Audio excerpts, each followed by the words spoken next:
메리 크리스마스. 무슨 오프라? 맞네.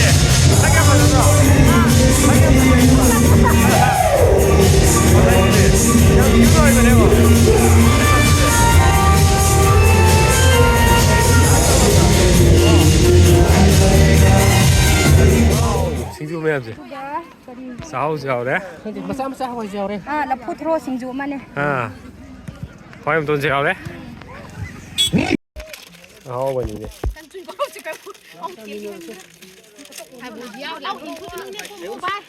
Cú mệt vâm này đấy, sinh dụ này đấy. Mày ăn ta làm gì đây? Tốt bao lời.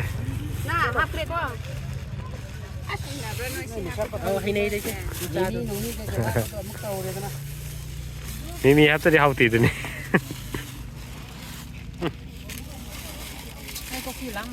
Mà hao súc khăng ở rồi xí. Phobol tu nak tengeng ke hey, phobol tu hau nak betul rồi hey. Nó KHUNBI đã cắt thara đâu ni. mayam ngasigi video sidi khoi MINOU KHUL da chacharuba gi aina experience tuni mayam da share tawjagadri basi khoi yamam khakna khoi Christmas ki occasion da invite tawir kuni mayam da chalubu matam da thai experience mayam da neng gunchi ayam ngi matam da na yam sports ki item tanung dang da gathering to tuni gathering ko neng ngi mai ko ain tawgading ngi hojik se khoi tago bar se kana singnari ko ado house khaidong na moi se singnei house se blue house ka de green house ka de red house ka de spanter house ka dong na kan da ko gi lekai du ge ba mi ka pujan ka house ka dong na ka sanai ko sports Red nang mo kaya zik. adugo mem sports ka item sing che ko gi Christmas ta na ko gi semi hai ta ko semi final gum se tawe the final sina ko gi new year gum ba da new year events gum ba da tawe hai na hai bi re ko de Bisa.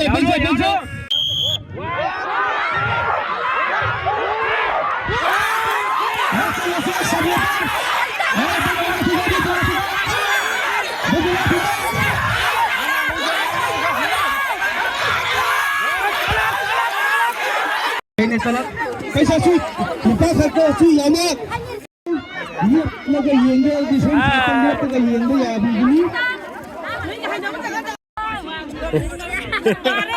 Come on.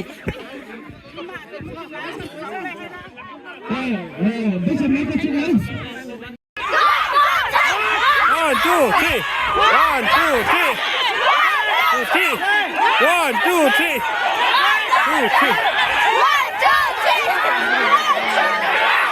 Come on.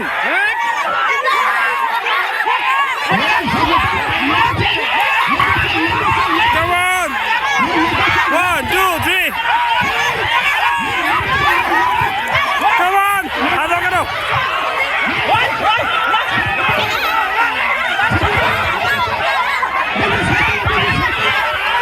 Come on.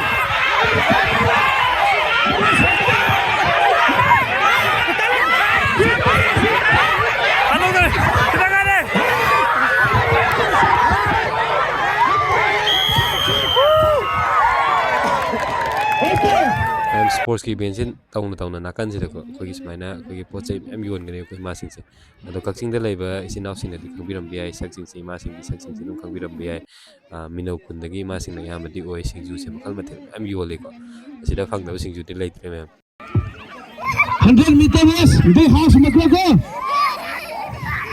once hey hunga to house ni chanjale ke thire Hey, yellow house. Third second third. Arkaini lauthi le kaine. Arkaini lauthi lai. Hai tu ke hai yun ma. Asinai. Ka ado ka sina mem mau ga le sabi ga gi volleyball match ne ai tare ko yam nungai yeng basi su kakching da gi sinau mem la ai ado ga football sana bane ko gi MINOU KHUL gi football gi magi club ka ka adaga loira ga sagoi me puna samil rai sida ko ju dum yausal le tar ga round samil ne ren ge ding da ma fasan sa bane se koi tom din ju le da ma kana sagoi sa ri sida je lesabi pakhang maya mama raw na la swan ro sami na tani ko adum khoi sana bu loi benga potha bo na thabal song bo adum happen man ha bani khoi ki dance ki step se to thabal la so ko step no no bo yaw no no chi step no no bo hapsal le na khoi khuli an jing na sabi re thabal sa man ye thabal sa man ye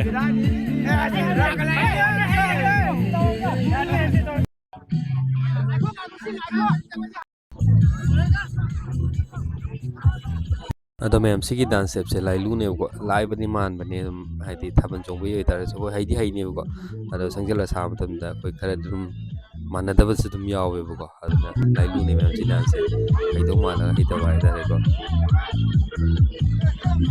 It's me, W. Mokulsim Dang Sowa, Christmas Celebration Committee Finance Secretary Oibani Aina.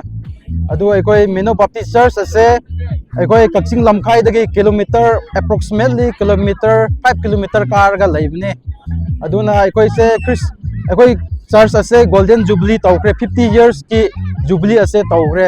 Aduga aikoi adu ki henna aikoi hojik 64 surabani sahi ase ado Christmas pangthok se 64 surakpa kumsi sina surakpani aduna mamangai dagi Christmas ka hojik ki Christmas ase compare tawba matamda last year lan mamangi na yamna nungai haibadi maram karigino hairadi ain haining badi akoi yum thong khuding makta tamgi chinau sing laaga lekraga laibani adu a sora akoi khun ase sora ga sunak nabni na sora dagi ichinau sing lakani adagi night entertainment yaugni jagoi sagni isai sakani adude hendok tu na koina kise dance gumba tawraga yam nungai na tawbni aduga tamdagi lakpa ichin inau sing haibide koi maitai ichin inau sing ju lakle hairaga aikoi gi khun gi Christmas asida adum lekpani chaba thakpa chak chabada oiro adagi jagoi sabda punna yam nungai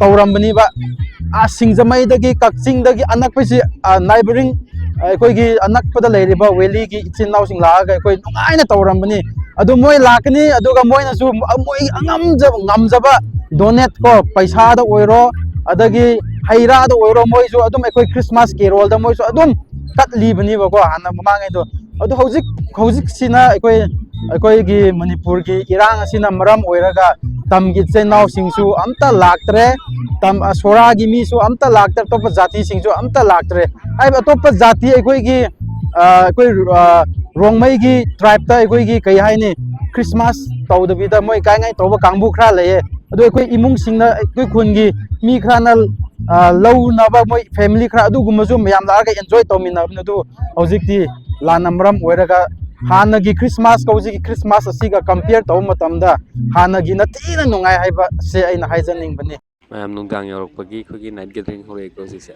photo number dum namnari sina adare haya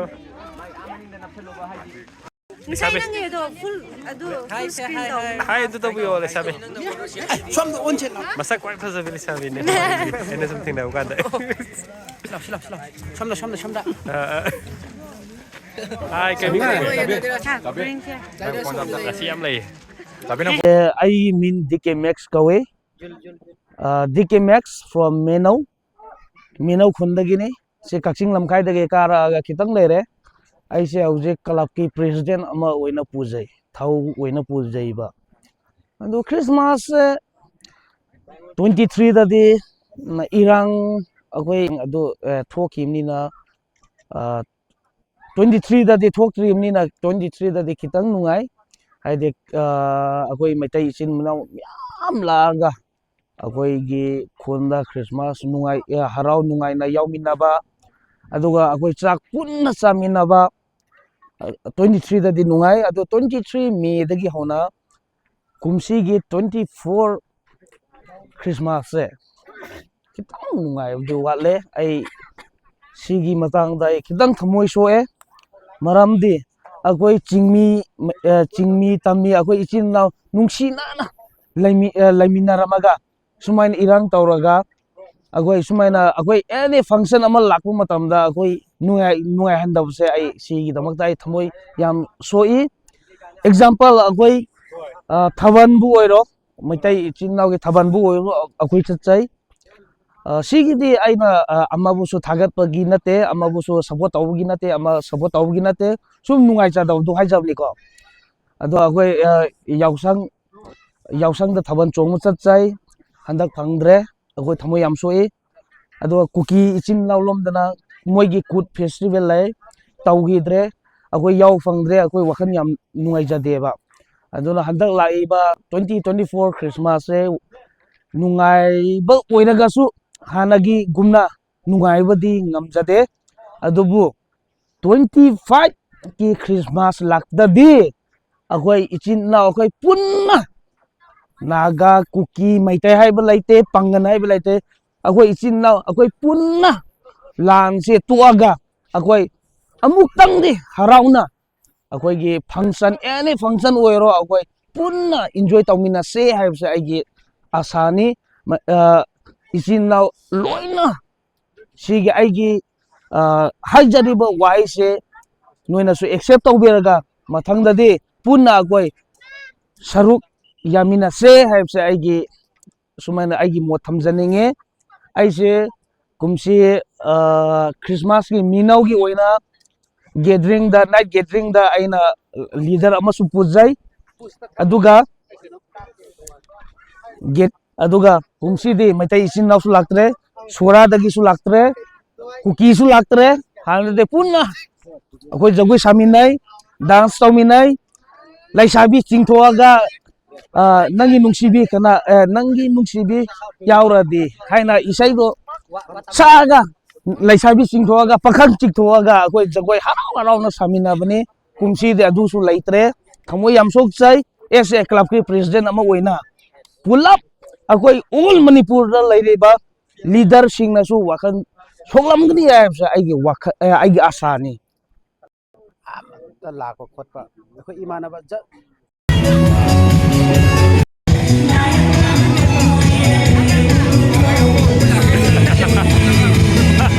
ꯑꯩꯒꯤ ꯃꯤꯡ ꯃꯣꯊꯤꯜ ꯂꯝꯊꯀꯥ ꯑꯩꯁꯤ ꯃꯦꯟ of village ꯑꯣꯊꯣꯔꯤꯇꯤꯒꯤ member ꯑꯃꯅꯤ Christmas ꯍꯥꯏꯕꯁꯤ ꯑꯩꯈꯣꯏ ꯃꯅꯤꯄꯨꯔꯗ ꯌꯦꯜꯍꯧꯃꯤ ꯃꯈꯩꯁꯤ ꯄꯨꯂꯞ ꯂꯩꯃꯤꯟꯅꯕ ꯌꯥꯕ ꯂꯩꯃꯤꯟꯅꯔꯤꯕ ꯄꯣꯠꯅꯤ ꯃꯁꯤꯗ ꯑꯩꯈꯣꯏꯅ 2023ꯗꯒꯤ ꯍꯧꯅ ꯑꯩꯈꯣꯏꯁꯤ ꯀꯥꯡꯂꯨꯞ ꯃꯁꯦꯟꯒꯤ ꯏꯔꯥꯡ ꯑꯃ ꯍꯧꯔꯛꯄꯗꯒꯤ ꯍꯥꯏꯕꯗꯤ 2022 21 ꯑꯗꯒꯤ ꯍꯧꯈꯤꯕ ꯃꯃꯥꯡ ꯆꯍꯤ ꯈꯨꯗꯤꯡꯃꯛꯇꯗꯤ ꯑꯩꯈꯣꯏ ꯇꯝꯄꯥꯛꯀꯤ ꯏꯆꯤꯟ ꯏꯅꯥꯎ ꯃꯈꯩ ꯑꯩꯈꯣꯏ ꯈꯪꯅ ꯆꯥꯟꯅꯕ ꯑꯗꯒꯤ ꯏꯃꯥꯟꯅꯕ ꯑꯗꯒꯤ ꯉꯥꯏꯁꯦꯟ ꯄꯨꯝꯅꯃꯛ ꯑꯩꯈꯣꯏ ꯅꯨꯡꯉꯥꯏꯅ ꯑꯩꯈꯣꯏꯒꯤ ꯈ꯭ꯔꯤꯁꯃꯥꯁ ꯃꯄꯨꯡ ꯐꯥꯅ ꯇꯧꯔꯝꯃꯦ ꯑꯗꯨꯕꯨ 2024 ꯆꯍꯤꯁꯤꯗꯗꯤ ꯑꯩꯈꯣꯏ ꯈ꯭ꯔꯤꯁꯃꯥꯁꯁꯤ ꯈꯤꯇꯪ ꯃꯄꯨꯡ ꯐꯥꯕꯗꯤ ꯋꯥꯠꯂꯦ ꯑꯗꯨ ꯅꯨꯡꯉꯥꯏꯅꯕꯨꯗꯤ ꯄꯥꯡꯊꯣꯛꯏ ꯍꯥꯏꯕꯕꯨ ꯑꯋꯥꯠꯄ ꯑꯃꯈꯛꯇꯤ ꯂꯩ ꯍꯥꯏꯕꯗꯤ ꯀꯩꯒꯤꯅꯣ ꯍꯥꯏꯔꯀꯥꯟꯗ ꯑꯩꯈꯣꯏꯒꯤ ꯇꯝꯒꯤ ꯏꯆꯤꯟ ꯏꯅꯥꯎ ꯃꯈꯩ ꯍꯥꯏꯕꯗꯤ ꯌꯦꯜꯍꯧꯃꯤ ꯃꯈꯩ ꯑꯩꯈꯣꯏꯅ ꯃꯥꯟꯅꯅ ꯀꯨꯝꯍꯩꯁꯤ ꯄꯥꯡꯊꯣꯛꯄ ꯉꯝꯗꯕꯁꯦ ꯑꯩꯈꯣꯏꯅ ꯊꯃꯣꯏꯗ ꯍꯥꯏꯕꯗꯤ ꯑꯩꯈꯣꯏꯒꯤ ꯈꯨꯟꯒꯤ ꯑꯣꯏꯅ ꯅꯨꯡꯉꯥꯏꯖꯗꯕ ꯈꯤꯇꯪꯗꯤ ꯐꯥꯎꯖꯩ ꯁꯝꯅ ꯍꯥꯏꯔꯕꯗ ꯑꯩ ꯀꯛꯆꯤꯡꯒꯤ ꯅꯛꯈ꯭ꯔꯕ ꯃꯦꯅꯧ ꯈꯨꯟꯁꯤꯒꯤ ꯅꯛꯈ꯭ꯔꯕ ꯀꯛꯆꯤꯡ ꯑꯗꯒꯤ ꯁꯣꯔꯥ ꯂꯥꯛꯄꯗ ꯍꯪꯒꯣꯏꯔꯦ ꯍꯥꯏꯕꯗꯤ ꯀꯩꯒꯤꯅꯣ ꯍꯥꯏꯔꯀꯥꯟꯗ ꯂꯥꯟꯕꯨꯗꯤ ꯀꯥꯡꯂꯨꯞ ꯑꯅꯤꯈꯛꯀꯤ ꯂꯥꯟꯅꯤ ꯑꯗꯨꯕꯨ ꯑꯩꯈꯣꯏꯅ ꯆꯩꯊꯦꯡꯒꯤ ꯂꯣꯏꯅ ꯐꯪꯉꯤ ꯍꯥꯏꯇꯥꯔꯦ ꯆꯩꯊꯦꯡ ꯂꯣꯏꯅ ꯐꯪꯉꯕꯅꯤꯅ ꯉꯁꯥꯏꯒꯤ ꯇꯝꯄꯥꯛꯀꯤ ꯏꯆꯤꯟ ꯏꯅꯥꯎ ꯃꯈꯩꯅ ꯑꯩꯈꯣꯏꯅ ꯂꯥꯟ ꯌꯥꯎꯗꯦ ꯍꯥꯏꯗꯅꯁꯨ ꯑꯩꯈꯣꯏꯒꯤ ꯃꯤꯅꯧ ꯈꯨꯟꯁꯤꯅ ꯂꯥꯟ ꯌꯥꯎꯗꯦ ꯍꯥꯏꯔꯒꯁꯨ ꯀꯛꯆꯤꯡꯒꯤ ꯏꯆꯤꯟ ꯏꯅꯥꯎ ꯃꯈꯩ ꯂꯥꯛꯄ ꯍꯪꯒꯣꯏꯔꯦ ꯁꯣꯔꯥꯒꯤ ꯏꯆꯤꯟ ꯏꯅꯥꯎ ꯃꯈꯩ ꯂꯥꯛꯄ ꯍꯪꯒꯣꯏꯔꯦ ꯑꯇꯣꯞꯄꯗꯒꯤ ꯃꯅꯤꯄꯨꯔꯗꯒꯤ ꯂꯩꯔꯤꯕ ꯈꯨꯟ ꯈꯨꯗꯤꯡꯃꯛꯀꯤ ꯏꯆꯤꯟ ꯏꯅꯥꯎ ꯃꯈꯩꯁꯤ ꯂꯥꯛꯄꯗ ꯂꯣꯏꯅ ꯍꯪꯒꯣꯏꯅꯔꯦ ꯍꯥꯏꯇꯥꯔꯦ ꯁꯤꯒꯤꯗꯃꯛ ꯈꯜꯂꯨꯔꯒꯗꯤ ꯑꯩ ꯌꯥꯝ ꯅꯨꯡꯉꯥꯏꯖꯗꯦ ꯑꯗꯨꯕꯨ ꯃꯁꯤꯒꯤ ꯃꯔꯝꯁꯦ ꯂꯥꯟꯁꯤ ꯑꯊꯨꯕ ꯃꯇꯝꯗ ꯂꯣꯏꯁꯤꯟꯕꯤꯔꯒꯗꯤ ꯑꯩꯈꯣꯏꯒꯤ ꯃꯅꯤꯄꯨꯔꯒꯤ ꯌꯦꯜꯍꯧꯃꯤ ꯃꯈꯩꯁꯦ ꯑꯩꯈꯣꯏ ꯅꯨꯡꯉꯥꯏꯃꯤꯟꯅꯒꯗ꯭ꯔꯥ ꯍꯥꯏꯕꯒꯤ ꯋꯥꯈꯜꯂꯣꯟꯁꯦ ꯑꯩꯉꯣꯟꯗ ꯂꯩꯖꯩ ꯑꯗꯨꯒ ꯋꯥꯐꯝꯁꯤ ꯈꯔ ꯑꯩꯅ ꯁ꯭ꯋꯥꯏ ꯃꯇꯥꯡꯁꯤꯗ ꯑꯩꯅ ꯊꯝꯖꯅꯤꯡꯉꯤ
Soy na ngamdabi. Oh, ala, asin to yaw slow. Kayo.